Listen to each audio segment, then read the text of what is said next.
오늘 주제는 새만금입니다. 네. 새만금 예산 깎고 전면 재검토. 네. 잼버리 탓이냐? 네. 전북도 당황했다. 네, 전라북도도 당황했다는 건데 근데 새만금이 음. 이 염총장이 잘 알겠지만 네. 이게 어제 오늘 일이 아니에요. 아 그죠? 이거는 저 어릴 때도 배웠고요. 그럼 잼버리 때문에 이게 생긴 건 아니잖아요. 지리 교과서에서 어릴 때도 배웠고 네. 심지어 우리 아이들도 배우고 있어 지금. 결론부터 말씀을 드리면 네. 자, 졸속 잼버리. 이것 때문에 최근에 정부의 예산안이 발표가 됐는데 새만금 관련 예산이 뭉텅이 잘려나갔습니다. 75% 싹둑인데. 일단 SOC는 이제 사회 간접자본이니까 네. 새만금에 들어가는 항만 도로, 그렇죠. 그다음에 이제 공항까지 포함해서 이 예산이 사실 예산이 75% 깎이는 경우는 많지 않잖아요. 번역을 해보면 하지 말란 얘기죠. 그만해라 이제. 일단 멈추란 얘기죠. 25%로 정리해라. 근데 이게 공교롭게도 타이밍이 어때요?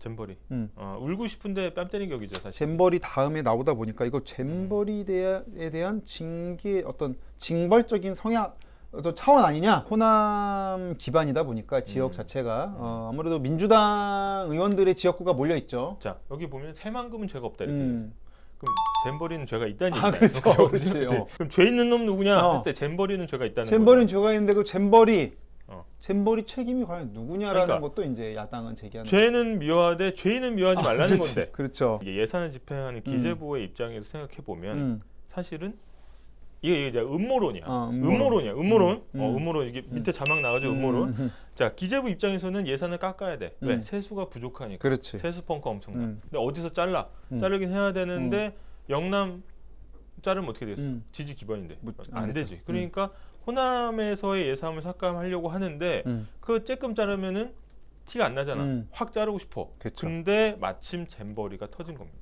국민들의 원래 반발을 예상하잖아요. 그렇죠. 근데 반발이 뭐야? 국민들이 그럴만했네. 야야야 잼버리 그거 한다고 새만금 그거 야 잘 깎았다 이렇게 하는 정서가 있기 때문에. 그럼 그냥 기재부의 주장은 다 일리가 없냐? 그렇진 않아요. 그건 아니다. 일리 있는 부분이 있어요. 자, 새만금이 문재인 정부 들어서 예산이 2배로 오른 거는 부인할 수 없습니다. 2017년 보니까 이제 문재인 정부 출범부터네요. 네, 그래서 그렇죠? 네. 탄력을 받았어요. 그래서 지역사회 반응은 그동안 찔끔찔끔 오던 사업이 이제야 좀 숨통이 튀었다는 돈이 들어가니까. 예, 왜냐하면 사실은 공무원의 힘은 어디서 나옵니까? 예산에서 나오는 거야. 나옵니다. 자, 일단은 2번 읽어주시죠. 네, 40년 토목 사업 새만금의 시작부터 봐야 돼. 이게 새만금 땅이에요.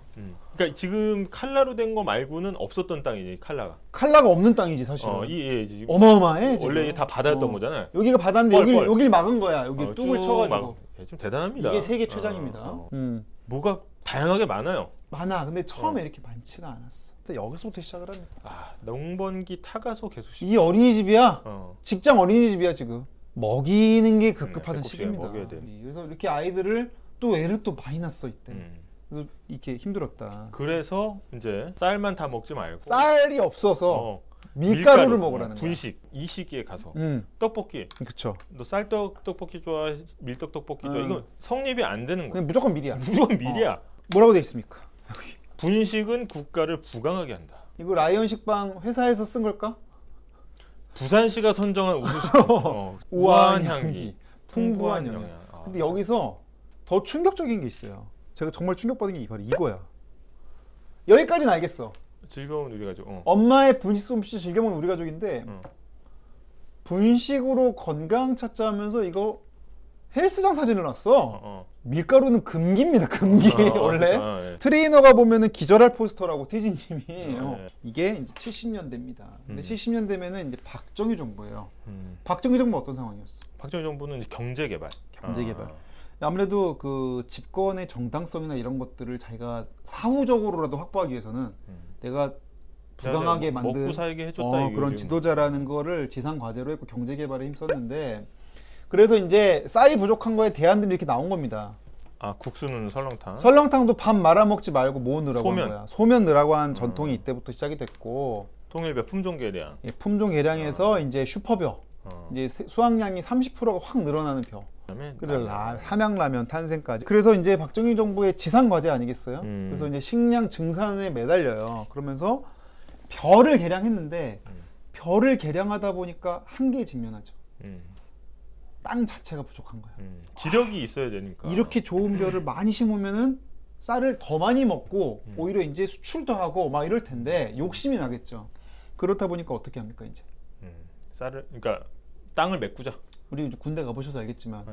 우리나라 산지가 몇 프로입니까? 70% 이상이잖아. 우리나라 국토의 70%가 산지야. 그러니까 평야가 없죠. 평야를 만들려고 합니다.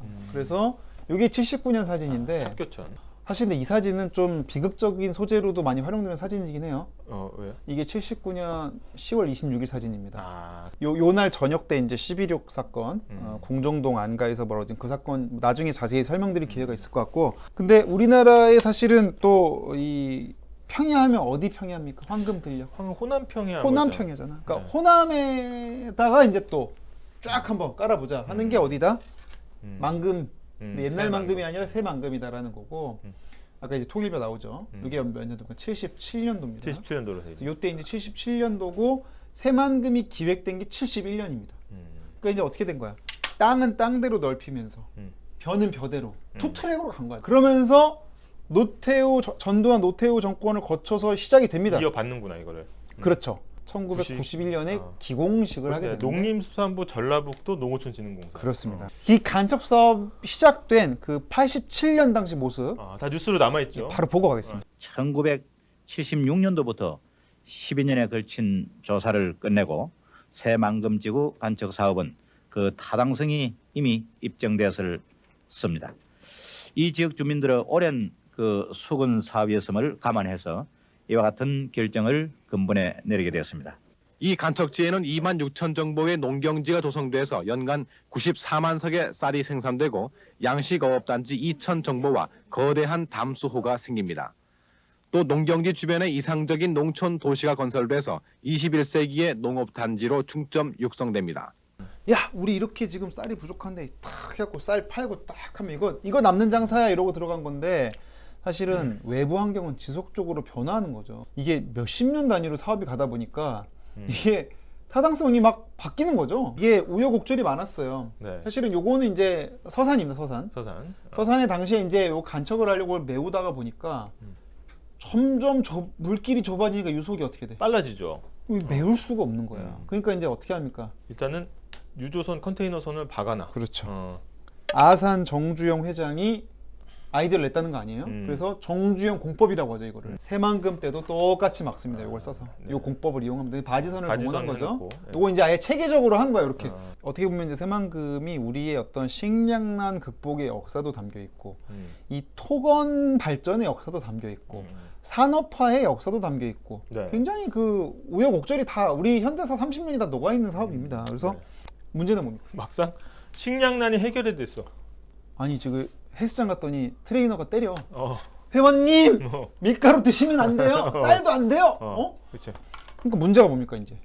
아니 농지로 만들기로 한 거잖아. 그렇지. 그때 그래서 뭐 증산 계획 이런 거 다 세워놨는데. 근데 여기다 쌀 생산하면 뭐해? 쌀값이 폭락해 버리는데. 그러니까, 그 사이에 근데 어떡합니까? 또 그 계획대로 또 예산은 또 흘러가잖아. 그렇죠. 완공은 덜컥 돼버린 거죠. 좋아 보이네요, 확실히. 대단하죠 기술이. 네. 이 세계 최장인데 이거 얼마나 도로를 잘 닦아놨어요 지금. 여기 막아놓은 거야 이렇게. 막아놓고 이제 이거를 메워야 되는데 메우려다 보니까 쌀 소비량이 주는 거야. 그러면서 당시에 이제 그 참여정부가 끝나고 그때 이제 이명박 후보가 공약을 들고 나옵니다. 새만금은 한국의 두바이로. 이분이 어디 출신이야? 또 그 현대건설 사장 출신이잖아. 그러니까 좀 알아. 토목 좀 아시는 분 아니야. 근데 두바이가 농지입니까? 근데 이게 내가 볼 때 시대를 앞서갔어. 그만큼 새만금이 두바이처럼 더워질 걸 이미 알고 있어. 기후는 두바이가 돼가고 있어. 잼버리 때 보면 두바이야. 그렇죠. 그렇죠. 이미 기후를 예측했어. 근데 두바이는 아시다시피 상업도시, 소비도시, 기업도시 아니에요. 그러니까 이제 이명박 대통령 또 내세운 게 뭡니까? 기업인 출신의 첫 대통령이라고 해서 비즈니스 프렌들리였어. 그러면 이제 기업들한테 막 세제 혜택도 주고 투자 막 해가지고 여기 한번 일으켜 보자라는 게 비전이었어요. 농지 조성으로 끝나서는 안 된다. 이 사업은 우리가 경제적으로 국가를 부강하게 만드는 우선 민자 유치가 가능한 사업부터 추진해 신항만과 해양 물류단지 그리고 관광과 산업단지를 조성하기로 했습니다.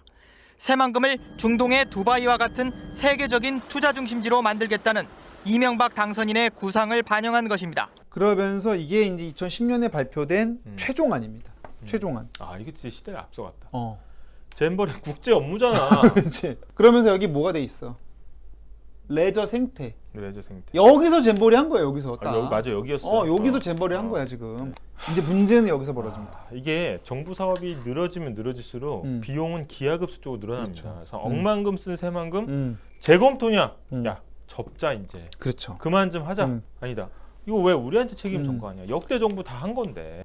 아까도 보여줬지만은 이렇게 계속 들어간 거예요. 그래서 지금까지 지금 이거 집행된 거잖아요. 2020년. 그렇죠. 누적 예산이 11조 원이 들어갔으니까 어마어마한 사업이고 문제는 이게 끝이 아닙니다. 이게 끝이 아니야. 이게 SOC. 시작이야, 시작. 철도. 그다음에 뭐 연결도. 차 없는 사람 오지 말라는 거냐? 그렇죠. 철도. 그다음에 이제 연결 도로. 어. 국제 공항 이게 좀 그렇죠. 커요, 이게. 네. 아, 예. 아니 그러니까 오케이 그 방조제도 있고 땅이 있어서 처음에 좋은 줄만 알았는데 융복합 뭐 국제 업무 첨단 단지를 만들려니까 이게 있어야 되는 거야. 그렇죠. 그러니까 계획이 수정되니까 부수적으로 늘어나야 될 곁다리가 배보다 배꼽이 더 큰 거죠. 그런데 문제는 우리나라가 세수가 어때요? 지금 줄어들고 있죠. 어? 올해만 해도 펑크가 많이 났어요. 올해만 해도 몇십 조가 구멍이 나니까 네. 박수진님이 음. 쭉 들으시더니 음. 세대가 바뀌니 계획도 계속 바뀌니까 끝나지 않는 사업이. 그래서 돈 들어가는 거 보니까 그만하고 싶다. 그러니까 이겁니다. 손주가 할아버지 지가 어. 한번 펜션에다가 글램핑장 한번 해야겠다 아닙니까? 그러면 그래 해봐라. 네가 우리 땅 살리 봐. 저기 할아버지 글램핑 하려면 이 전기가 있어야 되거든요. 발전소 하나 지어야 된다 아닙니까? 이렇게 가는 거예요. 그럼 발전소 지으려면 도로가 있어야 되거든요. 이렇게 가는 거예요 지금. 그래서 끝이 없다. 그래가지고 야 이놈을 어떡하나 이놈을 어떡하나 하는데 그럼 뭐 죽비로 엄청 정신을. 근데 이게 전라북도도 아픔이 있는 거예요. 생각해봐. 전라북도에 예산을 똑같이 100만 원을 주잖아요. 근데 전라북도는 그 100만 원 중을 그냥 상당수 어디다 써야 돼. 다 새만금으로 빨려 들어가. 사실 다른 지자체는 그걸로 밥도 먹고. 심은정님이 지금 중요한 지적하셨는데 뭐. 새만금 이제 호남인데 경남. 죄송합니다. 가뜩이나 이게 어떻게 해야 될지가 참 어려운 난제였다. 근데 울고 싶은데 어떻게 됐다? 약 때린 거죠. 잼버리가 딱 되니까 봐라. 돈 들여서 해봐야 저렇게 되는 거 아니냐 이러면서 일단 다시 계획을 짜자라는 거고요. 특히 이제 문제가 되는 게 바로 이겁니다. 국제공항. 이게 예타 이제 면제가 예타 면제라고 문재인 정부 때 예타 면제를 받았어요. 국민의힘 입장에서는 한번 문재인 정부 때 통과됐던 예산들을 한번 점검하면서 견제하는 차원도 있을 거고요. 그리고 이런 그런 공항 자체가 그럼 뭐 꼭 필요한데 그냥 발목 잡는 거냐? 꼭 그렇진 않다. 왜냐하면 어때요? 지금 최근 5년간 국내 공항 단기 손익 현황인데 사실 제주는 특별하죠. 그렇죠. 제주나 이제 김포는 특별해. 음. 나머지 지역에 있는 공항은 전부 적자예요. 봐라 무안 여수 바로 옆이잖아. 그렇죠. 근데 지금 마이너스 계속 군산도 바로 옆이잖아. 계속 마이너스 나잖아. 여기다가 새만금 공항 하나 더 지어? 그럼 이게 하나 갑자기 더 한 칸 늘리는 거네요. 갑자기 플러스 될까 이게? 근데 이게 이제 끝이 아니라는 겁니다. 자, 이 삭감된 예산을 두고 지금 이제 지역주의가 부활하고 있다. 이제 선거가 얼마 안 남다 보니까 이거를 또 지역 구도로 해석하면서 하는 비판까지도 나오고 있어요. 호남 갈라치기 아니냐. 이게 또 부산의 가덕도 공항은 또 지금 추진이 되다 보니까 지금 현재 당대표 중심의 실세분들의 기반 지역이 어디입니까? 영남이죠. 영남 중에서도 부산 지역이란 말이에요. PK. PK 지역. 그렇다 보니까 이 부산 쪽에는 투자가 되고 새만금은 안 해주면 둘 다 또 공항이라서 마침 또 공항이거든. 그러니까 기재부 입장에서는 이번에 잼버리 문제도 있었고 한번 재점검할 필요가 있었을지 몰라도 이게 눈에 뭐 정치병 환자 씌이면 다 그렇게 보이잖아요. 야, 호남 갖고 지금 PK 챙겨준 거네. 그렇죠. 실제로 지난 대선 결과에서도 이제 수도권과 지금 호남에서의 민주당 우세가 확실했고 지금 이 구도를 뒤집기는 이번 총선에서도 쉽지 않다는 게 중론이란 말이죠. 수도권 쪽의 개발 계획은 좀 집중적으로 추진이 되고 또 영남 지역의 어떤 거대 국책 사업은 그대로 가는데 호남 지역의 새만금만 좀 쏙 빠지는 거는 그게 과연 지금 어떤 역사적 배경을 볼 때 좀 과도한 비용 투입에 문제의식도 분명히 있었음에도 불구하고 이거를 총선이 얼마 안 남다 보니까 이게 분간이 좀 어려워지면서 이 정치적인 목적이 있는 거 아니냐라는 지지층 지지 그렇죠. 지역을 챙겨줬다. 그러면서 계속 이제 서로 공방이 올라가고 있는 상황이다. TG님께서 좁은 땅에서 지역과 이념으로 갈라져 싸우는 게 정말 안타깝네요 그러셨는데 이게 바로 그 기사입니다. 이게 이제 지역 언론이거든요. 근데 뭐라고 돼 있습니까 제목이? 소지역주의 새만금. 이게 기사가 나온 시점이 2021년이에요. 이때는 잼버리 하기 전입니다. 근데 이때 뭐라고 돼 있냐면 문재인 정부가 예산을 많이 넣으니까 그 안에서 싸우는 거야. 그러니까 어찌 보면은 지금 그 안에서도 어떤 이 자체의 대승적인 발전보다는 지역 이기주의가 팽배했다는 비판이 지역에서 이미 나왔고 그 상황에서 잼버리 파행으로 아예 이 예산 자체가 통으로 날아가니까 이제는 국가 전체적으로도 또 지역 어떤 주의 아니냐는 얘기가 나오고 쭉 한번 우리가 이제 새만금 처음에 이제 개발 사업 시작할 때부터 지금 예산 깎이는 시점까지 이제 새만금 사업이 이제 흘러온 걸 쭉 저희가 정리를 해드렸죠. 네. 그래서 앞으로 제가 말씀드린 것도 12월까지 예산 정국이 계속되면서 이 새만금 얘기는 계속해서 나올 거다라는